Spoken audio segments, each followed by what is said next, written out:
LCM का मतलब होता है, देखो एलसीएम होता क्या है, ध्यान देना है। एलसीएम का फुल फॉर्म होता है लीस्ट कॉमन मल्टीपल। नहीं बताया, HCF बताए थे, हाईएस्ट कॉमन फैक्टर, है ना। ये एलसीएम है, लिस्ट कॉमन मल्टीपल। पहले समझो कि एलसीएम होता क्या है, उसके बाद बताएंगे निकलता कैसे, ठीक है। देखो एक तो एलसीएम सिंपल वाला निकलता है, जो अपने लोग ऐसे बनाते हैं 4, 6, 8 इस तरीके से, ये एलसीएम, ये सिंपल है, ये लघुत्तम जो है सिंपल है। लेकिन जब दो और दो संख्या के बीच का HCF और एलसीएम दोनों साथ में निकालना हो तो अलग तरीके से निकलता है, लेकिन सिर्फ एलसीएम निकालना हो अगर तो ऐसे ही निकालते हैं, ठीक है। लेकिन पहले समझो कि एलसीएम होता क्या है। एलसीएम समझो पहले, देखो मान लो हमको 10 और 20 का एलसीएम चाहिए, क्या चाहिए?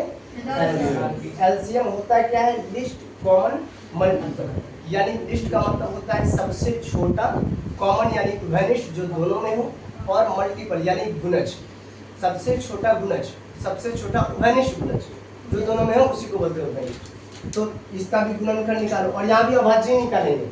2 पंचे 10, 5 इकाई 5, यहाँ फिर 2 दाएं 20, 2 पंचे 10।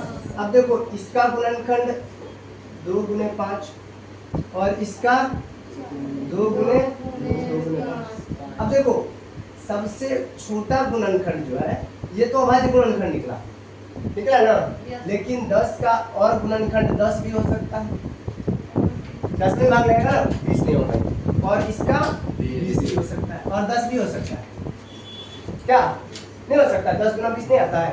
तो देखो अब गुणनखंड 10 का क्या क्या है? 10 है, 5 है, 2 है, 1, और 20 का क्या क्या है?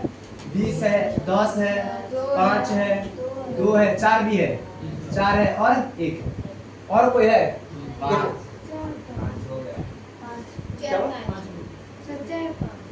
4 भी 4 5 20 नहीं लगता है। अब समझो, अब ये तो गुणनखंड हुआ ना, लेकिन यहाँ बात किसकी हो रही है? मल्टीपल की। याद करो, बताए थे ना मल्टीपल कैसे निकलता है। जैसे 10 का मल्टीपल तो 10 गुने 1 यानी 10, ये 10 का पहला मल्टीपल। 10 गुने 2 20, ये 10 का दूसरा मल्टीपल। 10 गुने 3 30, ये 10 का तीसरा मल्टीपल। इसी तरह 20 का भी होगा, है ना। 20 गुने 1 20, 20 का पहला मल्टीपल। 20 गुने 2 40, 20 का दूसरा मल्टीपल।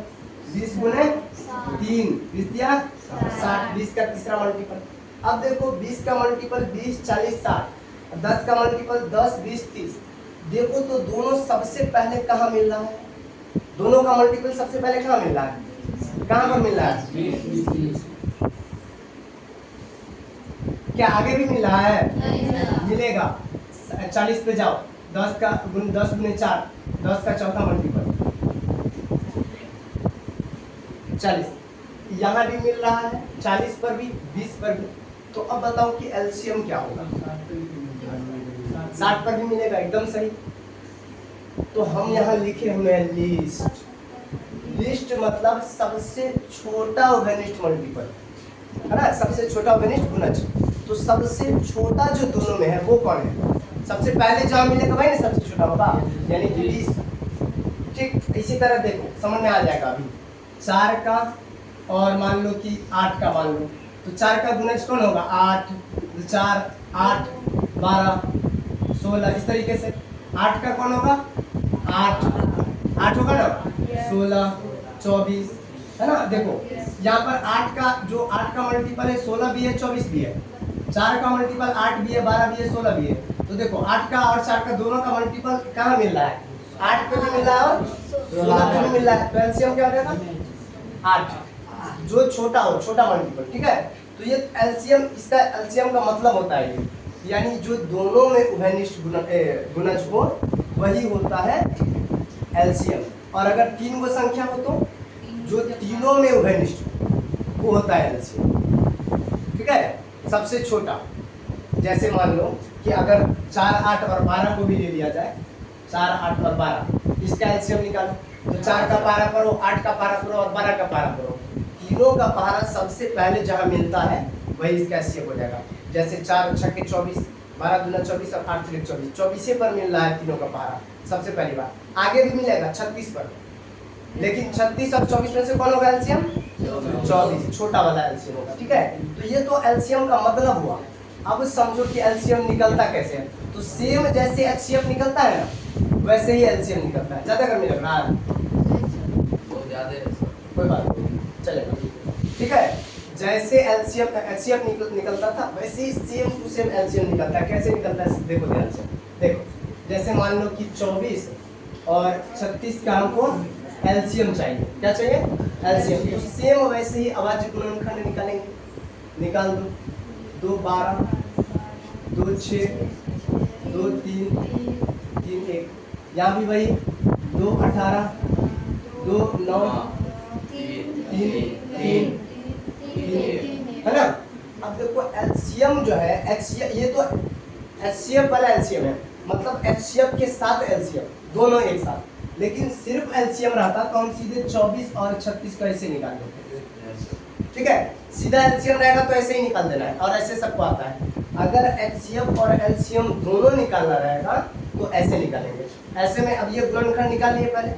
अब जो है दोनों के गुणनखंड को एक साथ लिख लो पहले अच्छे से। 24 बराबर क्या होगा? 2 गुने 2 गुने 2 गुने 3, और उसके बाद 36 बराबर 2 गुने 2 गुने 3 गुने 3। ठीक है, पहले एचसीएफ निकलेगा। जब भी दोनों एक साथ निकालना होगा ना, तो पहले एचसीएफ निकालना तब एलसीएम। तो एचसीएफ देखो, ये दोनों मिल रहा है, ये दोनों मिल रहा है, ये 3 मिल रहा है। हो गया? नहीं मिला ना?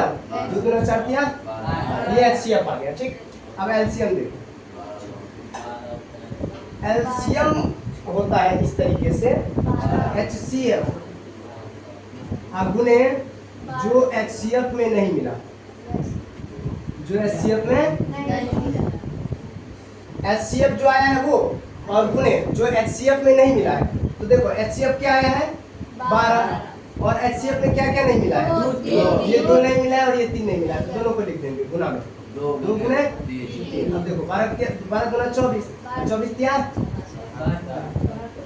एलसीएम आ गया। अब देखो 24 का पारा पढ़ोगे तो 24 दिया 72, और 36 का पारा पढ़ोगे तो 36 दूना 72, और यहीं पर मिलेगा सबसे पहली बार 24 और 36 दोनों। इसके बाद आगे नहीं मिलेगा।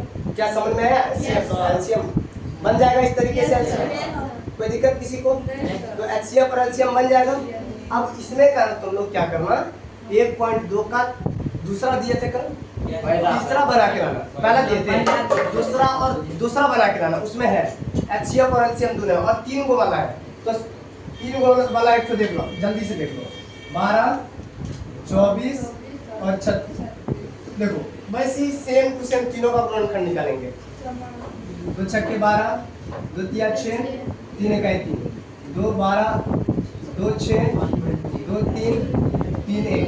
यहाँ भी 2 18, 2 9, 3 3, 3 1। ठीक है, वैसे ही लिखेंगे। 12 बराबर 2 गुने, हल्ला नहीं करो, 3 24 बराबर 2 गुने 2 गुने 2 गुने 3, और 36 बराबर 2 गुने 3 गुने 3।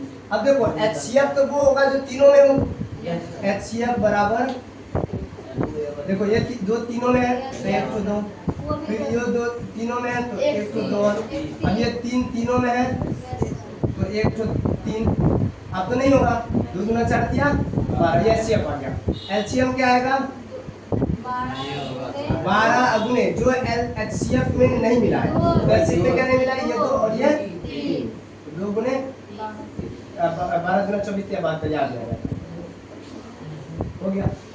ठीक है, चलो तो 1.2 का दूसरा क्वेश्चन बना के लाना। ठीक है, और क्या पूछा है बोलो? दूसरा तीसरा दोनों बना लेना। 1.2 का पहला चैप्टर का, 1.2 का दूसरा और तीसरा। देखो बैटरी का मैथ शुरू है ना, हम ऐसे ही बेसिक बता के बनवाएंगे।